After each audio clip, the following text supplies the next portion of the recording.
E aí a gente começa gravando assim, porque eu sou o Marcelo, eu nasci no interior de São Paulo, em São Carlos precisamente, e fui criado no lombo de um cavalo, indo em fazenda de leite, com um saquinho amarrado na sela, caneca de alumínio, tirando o leite na teta da vaca para tomar aquela espuma bem cremosa. Talvez a minha história seja um pouco parecida com a sua, porque em algum determinado momento eu precisei me afastar um pouco dessa história, alguma coisa aconteceu, mas aí depois voltamos e hoje eu tô aí fazendo o que eu sempre gostei de fazer. E foi o seguinte, eu tinha alguns cavalos e de repente uma cobra picou o meu cavalo e o cavalo morreu. E aí eu tinha outro cavalo e aí fiquei com esse cavalo uns 6 meses mais ou menos e esse cavalo teve uma cólica e morreu. Bom, não é muito fácil, né? Aí, por motivo de força maior, ou melhor, meu pai, né, resolveu acabar com tudo, ficou muito desgostoso, muito chateado. E eu falei, bom, o que eu vou fazer?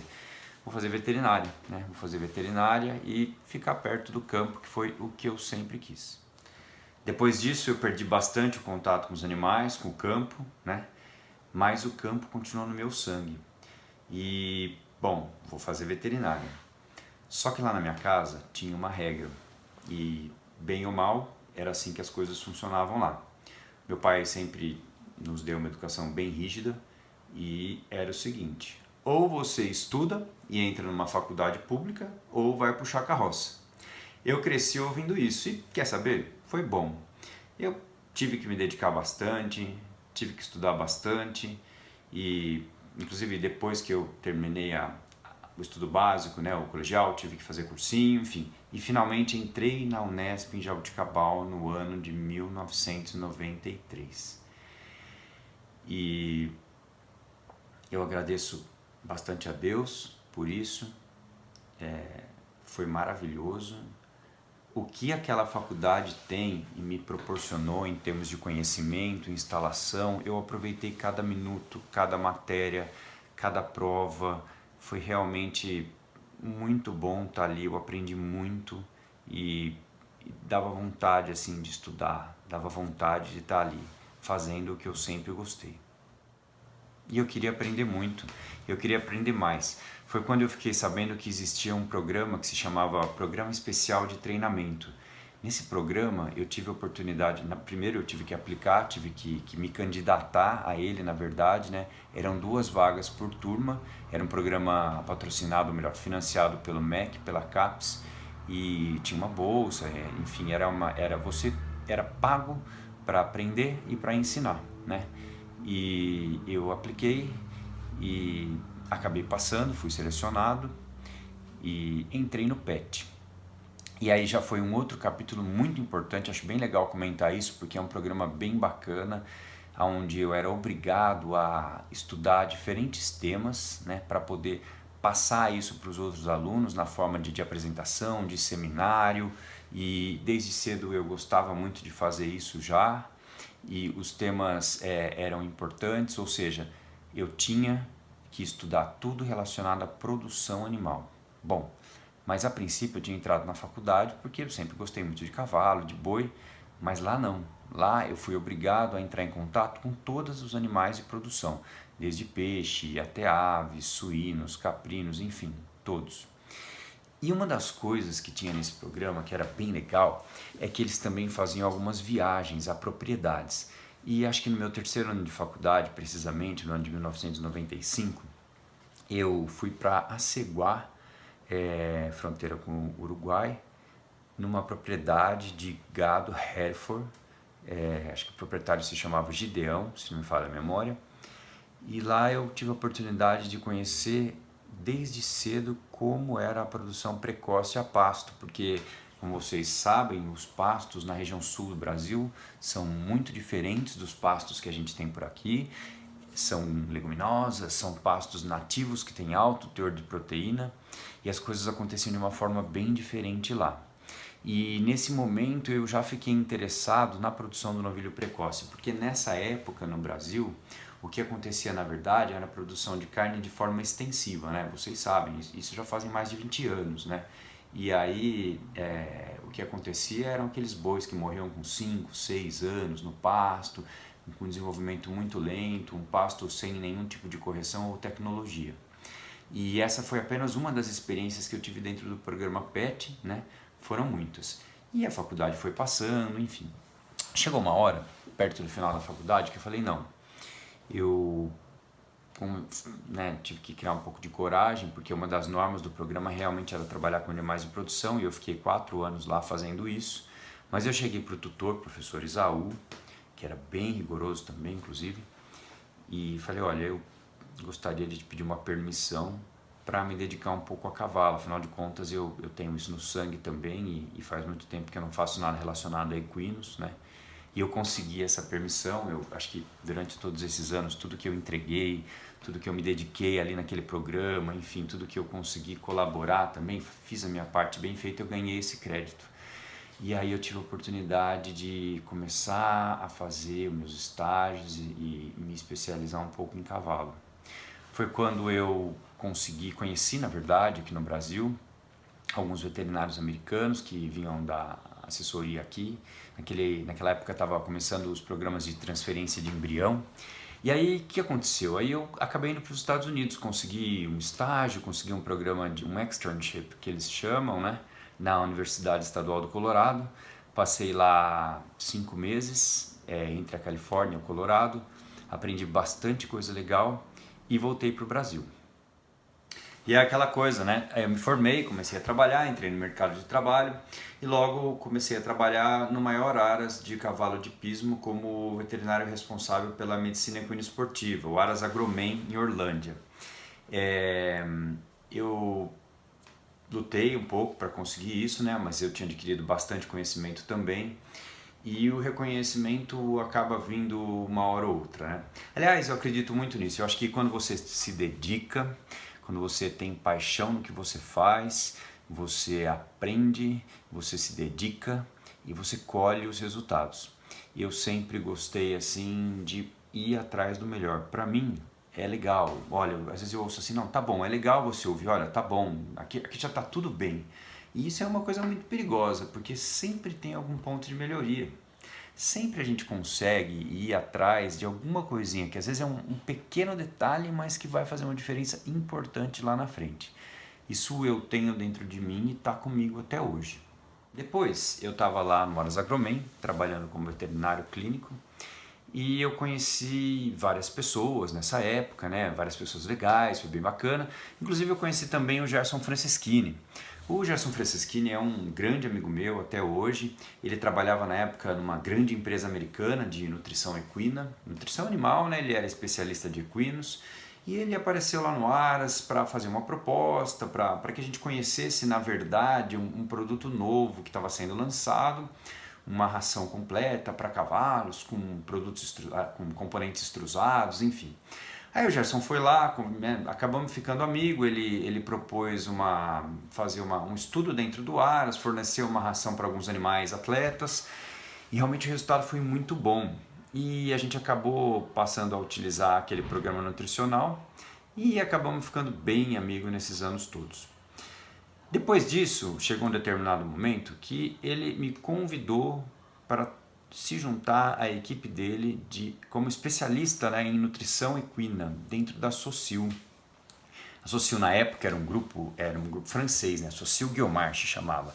Aliás, hoje a Socil é um grupo americano, mas durante toda a sua existência ela foi um grupo francês.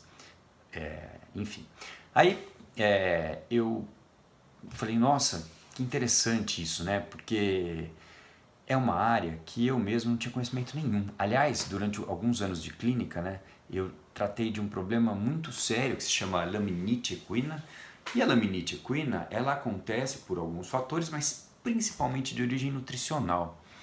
E como veterinário clínico, especialista em tratamento clínico, tudo que você imaginar de mais moderno, desde aquela época, eu acabei ficando amigo de várias pessoas que clinicavam ao redor do mundo, cavalos, e tudo que tinha de mais moderno eu trouxe para o Brasil e apliquei com sucesso nos tratamentos, ou seja, os cavalos ficavam doentes e a gente conseguia recuperá-los 100%.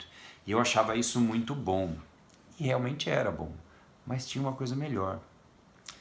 Uma coisa melhor que eu não estava prestando atenção naquele momento, que era justamente olhar em volta enxergar o todo e ver que eu tinha que atuar, não era só no tratamento clínico, era na prevenção da doença.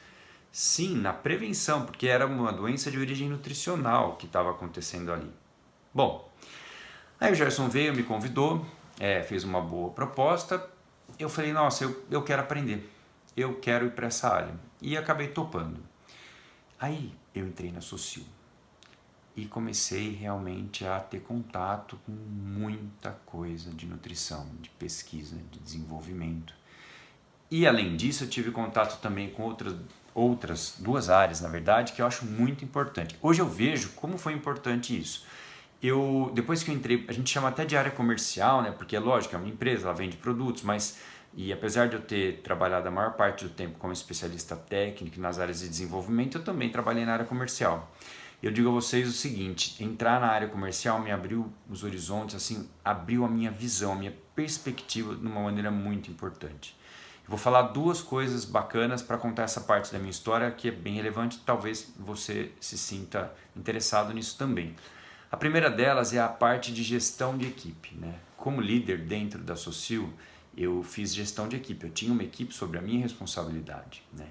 E a segunda parte é a parte de marketing, ou seja, tudo que é importante para ser desenvolvido, para que um produto consiga chegar até o consumidor, enfim, toda a estratégia de distribuição e logística, né? Enfim, todas as dificuldades que a gente tem hoje em dia. Bom, aí eu entrei na Socio, fiquei lá durante 12 anos e 7 meses, exatamente.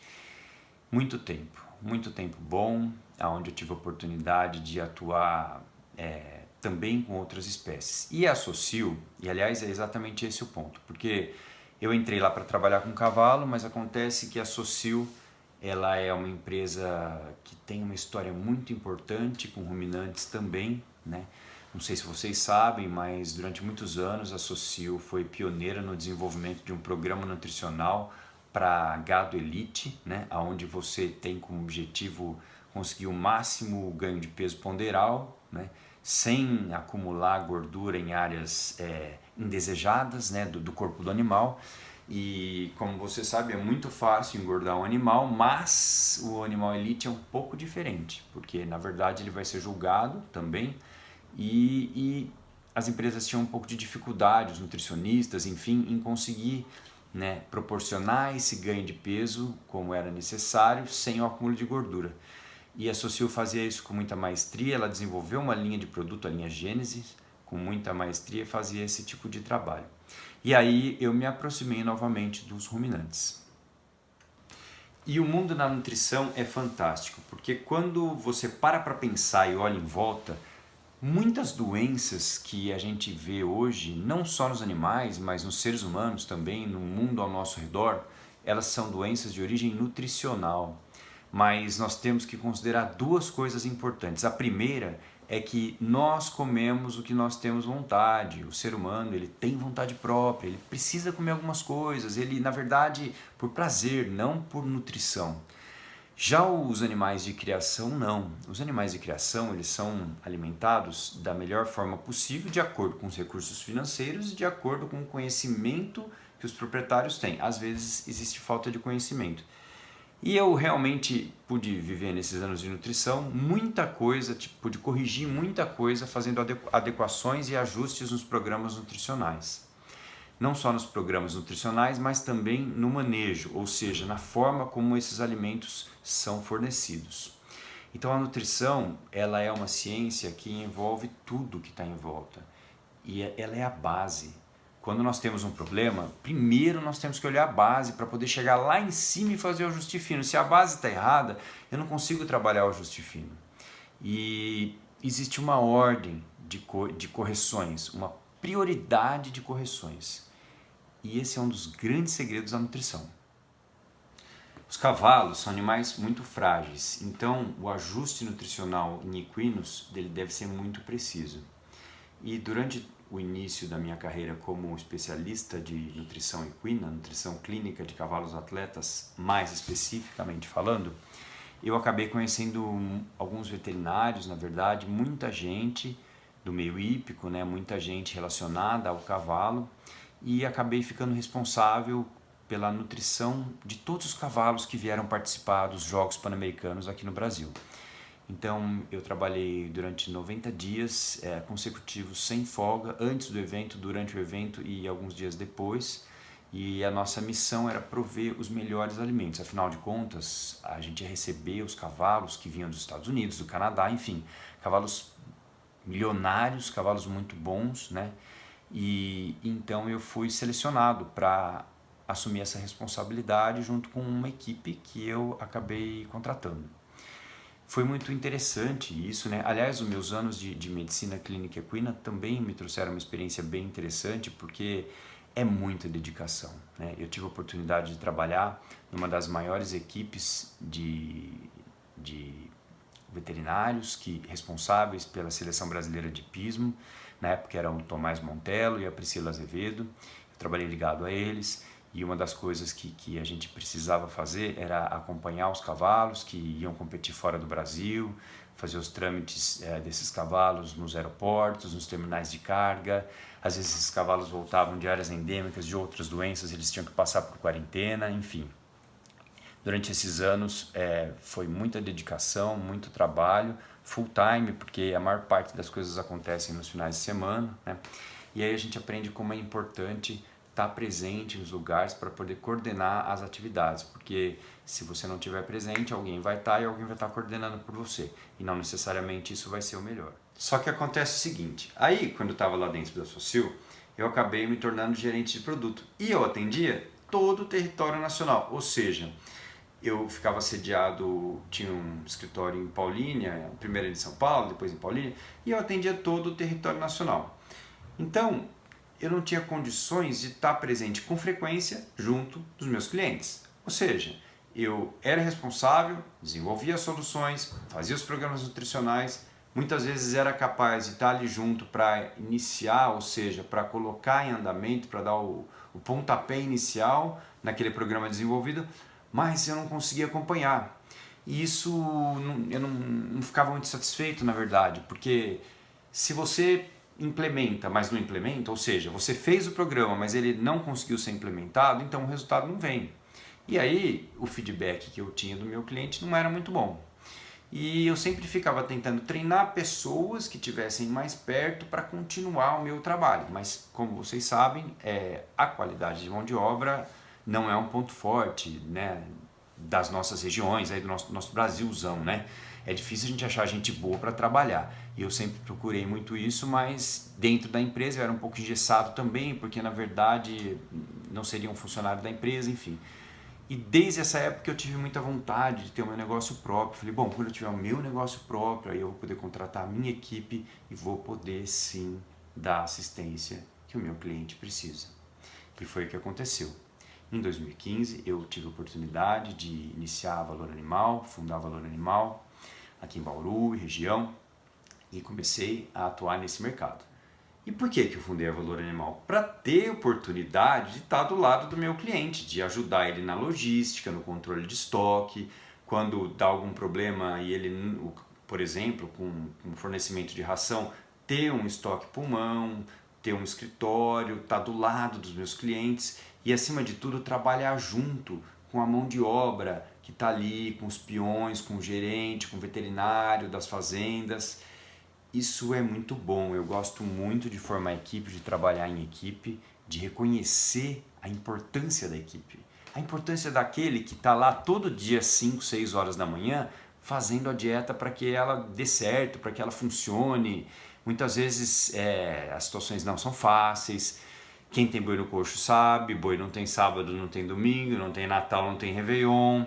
Então, uma das partes do meu trabalho hoje, estando bem próximo dos meus clientes, que era exatamente aquela lacuna que eu não tinha lá atrás no Socil, e agora eu tenho essa possibilidade de estar bem próximo, eu chamo as pessoas que estão envolvidas ali nos processos e converso, e reconheço, e procuro sim orientar a maneira certa de trabalho e fazer com que todo mundo realmente se sinta uma grande equipe. Eu acho muito importante esse sentimento de equipe. Aliás, um dos valores da Valor Animal é esse: reconhecer todos os envolvidos na cadeia produtiva. E não é uma coisa, valor de empresa, uma coisa teórica, tá lá no site, bonitinho, nada disso. Isso eu tenho que viver na prática. Eu e as pessoas que trabalham comigo, os meus liderados, porque tem que ser de verdade. Isso é base, isso é importante, isso faz o resultado ser atingido. Se você tem um bom programa nutricional e consegue aplicar ele com primazia, você vai chegar no resultado. Uma outra coisa muito importante é que você precisa conhecer muito bem o seu cliente. Você precisa estar ali olhando tudo, anotando tudo, entendendo como a mecânica daquela fazenda acontece, todas as obrigações, vamos dizer assim, vamos falar de uma coisa diferente, vamos falar como se a gente estivesse aqui conversando num ambiente de organização. Você precisa saber o descritivo funcional de todos os funcionários que estão envolvidos diretamente ou indiretamente na operação nutrição da fazenda ou do confinamento. Saber o que cada um faz, que horas cada um faz e, quiçá, quais as dificuldades que cada um tem, quais os talentos, o que aquele cara gosta de fazer mais, o que aquele cara não gosta de fazer, enfim, conhecer o lugar, a instalação e as pessoas. Aí fica muito mais fácil você chegar no resultado. Bom, e aí depois desse tempo todo trabalhando com nutrição, né, você começa a conhecer alguns pontos fracos da cadeia. E quando a gente fala que num confinamento, por exemplo, você tem uma meta de ganho de peso, isso significa que a nutrição que você está fornecendo para aquele animal ali no coxo é muito diferente de uma nutrição que ele teria no pasto. Então, nós precisamos partir da seguinte base, é muito importante isso. Boi nasceu para comer capim, ponto. Claro, nós vamos precisar adensar a dieta, vamos precisar aumentar a energia da dieta, vamos precisar colocar milho, enfim, colocar ingredientes energéticos, vamos precisar aumentar a proteína, nós vamos precisar realmente prover muito mais alimento ali dentro do confinamento do que ele teria no pasto. E quando a gente adensa a dieta, algumas coisas acontecem. Esse organismo, ou seja, esse boi começa a funcionar como se o motor do boi começou a esquentar um pouco mais, ou seja, ele está correndo, ele está andando mais rápido. É como se você pegasse um carro que foi projetado para andar na rua e colocar ele para andar dentro de uma pista de corrida. Ou seja, ele vai andar, mas você vai colocar uma gasolina diferente, mas aquele motor a princípio não foi projetado para andar naquela velocidade. E aí começam alguns probleminhas de sobrecarga que nós aprendemos durante todos esses anos a minimizar, quiçá neutralizar esses problemas com o uso dos aditivos, com o uso de vários tipos de substância para minimizar isso, porque quando você muda essa natureza do animal, ou seja, quando você pega um animal que deveria comer só capim e coloca uma quantidade enorme de grãos com muita energia, tudo que acontece dentro do rumen muda e a gente tenta corrigir isso de várias formas diferentes, inclusive com sucesso. Mas só para deixar um ponto para a gente pensar e refletir um pouco mais, porque eu vejo hoje em dia as principais pesquisas mais modernas, né, em termos de nutrição de animais, de confinamento, trabalhando diferentes formas de adensar a energia, ou seja, de diferentes formas de colocar amido com diferentes processos de fermentação para maximizar o ganho de energia. E talvez a gente já tenha até chegado no limite ou próximo desse limite de ganho e precise começar a atuar em outras áreas, lembrando que o animal é um herbívoro. E durante muitos anos, tudo isso que eu fui aprendendo ao longo da minha vida, eu guardei para mim. Só que é o seguinte, eu também aprendi que quando a gente divide, a gente multiplica. Então, eu vou passar a dividir esse conhecimento com vocês aqui pela web, das diversas formas, né, como ficar melhor. Vou passar a mandar informações de conteúdos relevantes, principalmente ligados ao confinamento, que é a área que eu tenho me dedicado muito intensamente nesses últimos 4 anos. E só que é o seguinte, eu gostaria de te pedir uma ajuda aqui, né, para você deixar um comentário em algum lugar, entrar em contato comigo e dizer sim, qual tema você gostaria que a gente falasse relacionado à nutrição de bovinos de confinamento, quais são suas dúvidas, enfim, como eu posso te ajudar de alguma forma. E eu vou fazer o possível para, dentro da Valor Animal, poder atender, tirar a sua dúvida. Às vezes tem bastante coisa, mas é um compromisso nosso aqui. Vou fazer o possível para te ajudar. Logo no início da Valor Animal, no primeiro ano, eu recebi a visita de um grande amigo meu, que é o Luiz Pedrosa. Talvez até você conheça ele, porque ele realmente é bem antigo no mercado de nutrição animal. E o Luiz ele trabalhava com uma linha de produtos que eram prebióticos, absorventes de micotoxinas, imunoestimulantes, ou seja, produtos naturais para melhorar o aproveitamento das dietas, melhorar a resistência imune dos animais, enfim. E eu sempre gostei, na verdade, desse tipo de produto. Eu já conhecia, na verdade, essa linha de produtos desde a época da Socil. E a Vetline é uma empresa que já vem fazendo um trabalho muito sério. Desde 2003 ela está no mercado, ela produz, comercializa e distribui alimentos, suplementos, medicamentos para São Paulo e região. Na verdade ela fica em Jundiaí, atua em Campinas, São Paulo e região e também no interior de São Paulo. E o Luiz está à frente da Vetline, ele é um dos sócios fundadores, um grande amigo meu que sempre vem sendo reconhecido por um trabalho de excelência que ele presta. E aí ele estava também com essa linha de produtos e eu fiquei muito interessado. Bom, fazia muito sentido para mim, porque em todos os anos que eu estava lá dentro da Socil, eu fiz muitas análises de alimento dosando, análises tanto bromatológicas quanto de micotoxinas. Na verdade, a gente tinha um padrão dentro da Socil. Toda a amostra que entrava lá para fazer análise bromatológica, ela também rodava para as 3 principais micotoxinas que acometem os alimentos. Eu sempre solicitei isso como padrão. Durante 12 anos na verdade eu interpretei várias análises de alimentos lá dentro da Socil. Então eu já sabia que tinha muita micotoxina, o que é normal, a gente até vai falar um pouco mais para frente, o que é normal no Brasil por causa do nosso clima que é quente e úmido. E eu também já sabia que, por exemplo, em aves e suínos, absorventes de micotoxina são usados como padrão. Já é status quo, já é uma coisa que sem ele você já sabe que produz menos, né? Mas em ruminante isso ainda... Em ruminante não, minto. No gado de leite já se usa bastante, mas em confinamento realmente quase nada, não se tem nenhum trabalho, ou melhor, não se tinha nenhum trabalho, 4 anos atrás, relacionados a isso. E aí eu tive a ideia, falei, não, eu acho que é muito interessante a gente ver como isso funciona em confinamento, porque com certeza os alimentos que a gente tem usado no confinamento, eles estão contaminados. Vamos ver se isso funciona mesmo?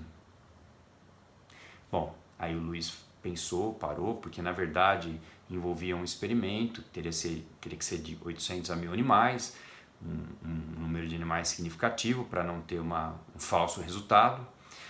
E aí a empresa resolveu investir e, claro, a gente tem um relacionamento de bastante tempo, né, técnico, comercial, enfim, a gente tem uma certa credibilidade, né, lá com eles.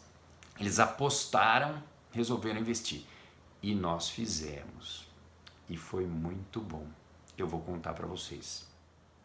Antes disso, eu preciso te falar que a gente conhece mais de 400 tipos de micotoxinas, mas as principais delas que acometem os alimentos, que normalmente a gente usa lá nos confinamentos, são a aflatoxina, os tricotecenos, a ocratoxina, os alcaloides de ergot, a fumonisina e a zearalenona. São as principais. E o que essas micotoxinas fazem? Ou melhor, como elas são produzidas? Elas são produzidas por fungos, né? O que é fungo? Fungo se desenvolve onde? Fungo se desenvolve onde tem calor e umidade. Por isso, no nosso clima tropical, é muito comum o desenvolvimento de fungo. E aonde que esses fungos podem se desenvolver? Em 2 momentos principalmente. Antes da colheita, a gente chama das micotoxinas pré-colheita, né? Nos fungos de campo, né? E quando a gente fala desses fungos de campo, a gente lembra da fumonisina, que é uma aflatoxina produzida ainda no campo, principalmente presente no milho e na polpa cítrica, né? Grande parte, ou seja, a vasta maioria dessas matérias-primas tem algum teor de fumonisina presente, né? E também tem as micotoxinas que são produzidas durante a armazenagem. E aí eu vou fazer um parênteses aqui, porque essa armazenagem ela é feita lá nos armazéns da indústria, mas também dentro da sua fazenda. Nós vamos falar um pouco disso também mais para frente. E esses fungos de armazenagem, e a gente pode dar como principal exemplo as aflatoxinas, né, presentes principalmente no amendoim, na polpa cítrica, eles são então produzidos depois que o alimento está estocado. Mas como o nosso clima é muito quente e muito úmido, fica ligado, porque tanto os fungos de colheita podem continuar sendo produzidos durante a armazenagem, quanto os fungos de armazenagem podem começar a ser produzidos no campo também, dependendo do desafio de umidade e calor. Nesses anos que a gente tem muita chuva concentrada, é propício para acontecer isso. E aliás, falando em chuva concentrada, eu quero te contar que tem um fungo que se desenvolve também na macega do capim, lá no pasto. E aí pode ser que esse fungo consiga atacar os animais de uma forma visível, ou pode ser que a gente não veja, se a resposta imune, se tiver bastante pasto, o animal está bem nutrido, o animal está bem alimentado, com bom score corporal, o fungo tenta atacar, mas ele não consegue ganhar essa batalha porque a defesa do animal vence. Então a gente não consegue detectar um prejuízo. Agora, naqueles lotes que estão mais debilitados, por exemplo em vaca primípara, por exemplo em bezerro novo, que está comendo, está pastando em local contaminado, por exemplo, muito comum em pastagem braquiário-midícola, por exemplo, né? A gente observa assim lesões até de fotossensibilização, lesões de pele nos animais devido à presença desse fungo.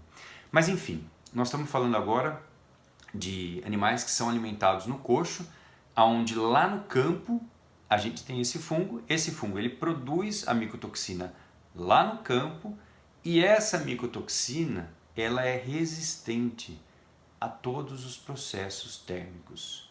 Então o que acontece? Vamos supor que a gente pegou o milho, esse milho veio, foi seco, foi moído, enfim, ficou armazenado no silo, até foi exposto a calor durante transporte e armazenagem, mas uma vez que a micotoxina está dentro desse milho, ela não sai mais.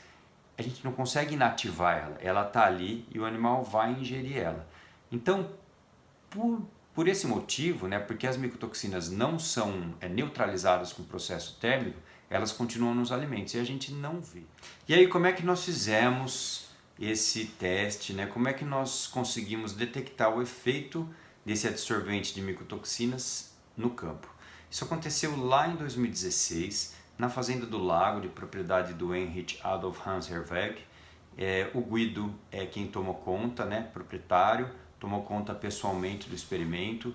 O Guido é um agrônomo formado pela Exalc, ele confina animais há 23 anos e eu vou dar um jeito de colocar de alguma forma junto com esse vídeo o depoimento que ele deu pra gente agora semana passada. A gente já trabalha com ele há 4 anos e nesses últimos 2 anos a gente atingiu o máximo do resultado. Mas aí a gente sentou para conversar lá em 2016 e eu propus a ele, né, a gente precisou estudar como a gente ia fazer isso dentro da logística da fazenda, afinal de contas nós trabalhamos com diferentes produtos e diferentes doses, então a gente precisou bolar uma engenharia ali para que a gente conseguisse tratar fidedignamente com cada premix diferente, cada lote. Mas ele tem uma equipe muito grande lá e ele está presente na fazenda todo dia. E como ele já faz isso há muito tempo, a equipe dele é boa. E realmente a gente conseguiu fazer um protocolo de trabalho muito sério, muito bem executado. E aí nós chegamos no resultado. Quando nós fechamos o resultado do lote que a gente considerava com a dose mais próxima do necessário, que foi de 15 gramas por dia, esse lote ele ganhou 15% de ganho de peso a mais do que o ganho de peso de qualquer lote engordado naquela fazenda nos últimos 4 anos, contando com o ano de 2016. Foi 15% superior àquele ganho de peso relacionado aos últimos 4 anos e também relacionado aos outros lotes não tratados. Ou seja, nós conseguimos botar um incremento naquele lote de 15%. O que foi muito bom em termos financeiros, né? Porque quando você fala, eu estou com um aditivo novo, ele consegue combater um problema, eu sei que o problema existe. Tá bom, custa quanto e retorna quanto? E foi isso que a gente viu. Naquele ano a arroba estava R$ 145, eu tenho isso registrado, e a gente teve um retorno de 1 para 4 do capital investido. Cada real que ele investiu retornou 4. Isso foi uma coisa muito importante, muito significativa. E aí nós continuamos nos outros anos e dali para frente muita coisa boa aconteceu. Teve um ano, que na verdade foi precisamente no ano de 2017, que no início do confinamento, a gente teve uma situação onde os animais não estavam protegidos ainda e nós tivemos uma polpa cítrica um pouco mais contaminada que o normal. Não visivelmente, nada foi detectado visivelmente, mas uma vez que o problema começou a aparecer constante, nós analisamos essa polpa e detectamos que o nível de contaminação dela era maior que o normal. E aí nós entramos com o tratamento e foi muito interessante. Teve um dos lotes, esse foi o maior resultado daquele ano, não foi a média, mas é importante eu contar isso para vocês também. Eu contei a média, agora eu vou contar o maior. O maior foi 742 gramas de ganho de peso adicional num lote que era misturado, inclusive. Tinha metade Nelore e metade, não sei se era exatamente metade, mas era um lote que era composto de bois Nelore e bois de cruzamento, F1, cruzamento Angus Nelore. E foi de 742 gramas adicionais. Foi, assim, uma coisa que ninguém imaginava. Isso ficou registrado, isso foi muito comentado, enfim. Um investimento que retornou investiu 1, retornou 18 vezes o capital investido naquele lote. E é muito importante lembrar também o seguinte: fungo tem em todo lugar, né? No campo, o animal está pastando, enfim, micotoxina tem um pouco em todo lugar.